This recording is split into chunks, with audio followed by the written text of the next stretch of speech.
Alright, I wanted to do a quick video in support of something that Just a Bug recently posted. And if you haven't checked out Just a Bug's channel, please do. He's putting out some great stuff. Kind of reminds me of a, well, much younger version of myself, at least in all the good ways. So, all respect and appreciation.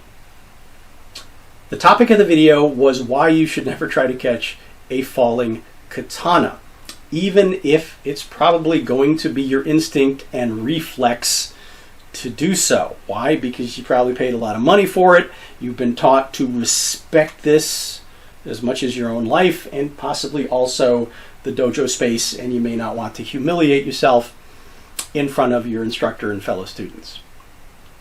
However, funny story, my first day with a Shinken. How does this tend to happen?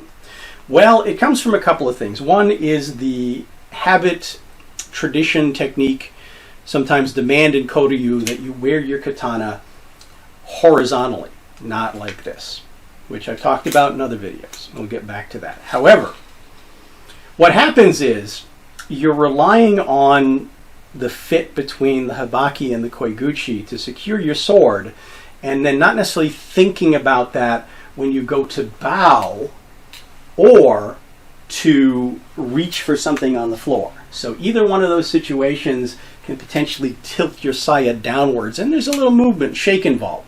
That can be enough to break the sword loose. So then what happens? It starts to go like that with gravity behind it. What's your instinct? Catch it.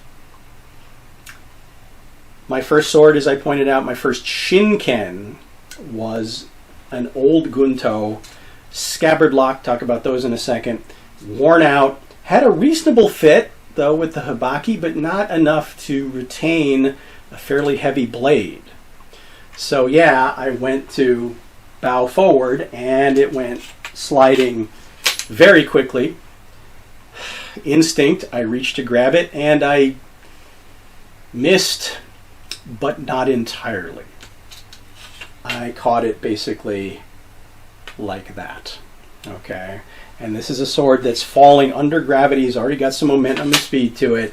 And let's say, well, I didn't get to practice for a while after that and learned a lesson. Now, in Just a Bug's video, he covers all the best things to do. You know, keep your scabbard fit adjusted. It is a part that wears. You may also receive it as a new sword or an antique with a loose one, or one that's just way too tight, so it takes too much force to break it loose, and then you may overcorrect. But yeah, this is a part that takes wear and tear. Same thing with a scabbard latch. My reproductions, I happen to have some with some really positive latches, but I know over years they'll start to wear, need to be adjusted, potentially replaced. That's a thing. Got to keep an eye on it. Now, scabbard latch, yes, that's an extra safety. He also recommends, keeping a thumb or fingers habitually from your left hand over the tsuba to secure it, so that doesn't happen if you're wearing the sword that way. Scabbard latch, though, I mentioned this in some other videos, it's kind of like the manual safety on a handgun.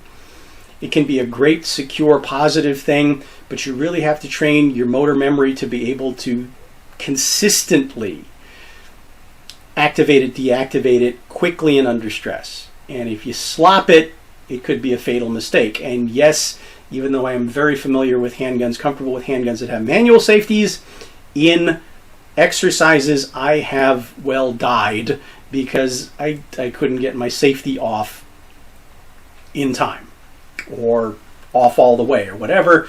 It made me reconsider, well, maybe I should be practicing with a gun that has a different kind of safety that doesn't require that extra move. But scabbard lock, no scabbard lock, it's kind of up to the design of the sword and up to you.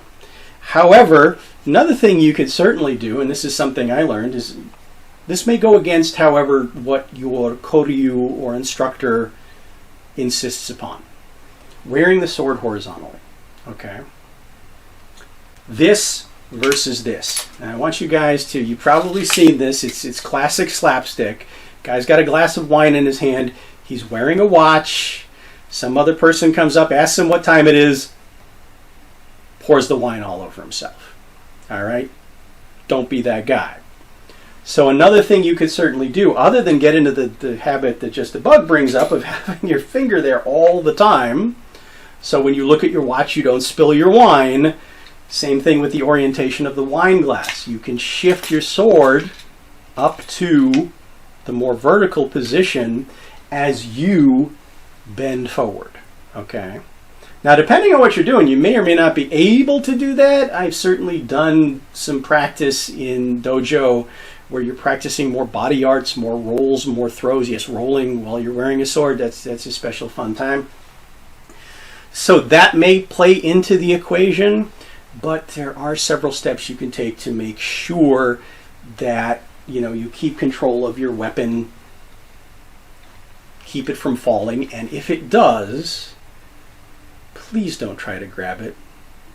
You probably will, but let's at least plant the thought in your head. So, was that useful? Did it make sense? Let me know in the comments, and let me know if you've had any fun, embarrassing experience in this area. Until next time, hope to see you again.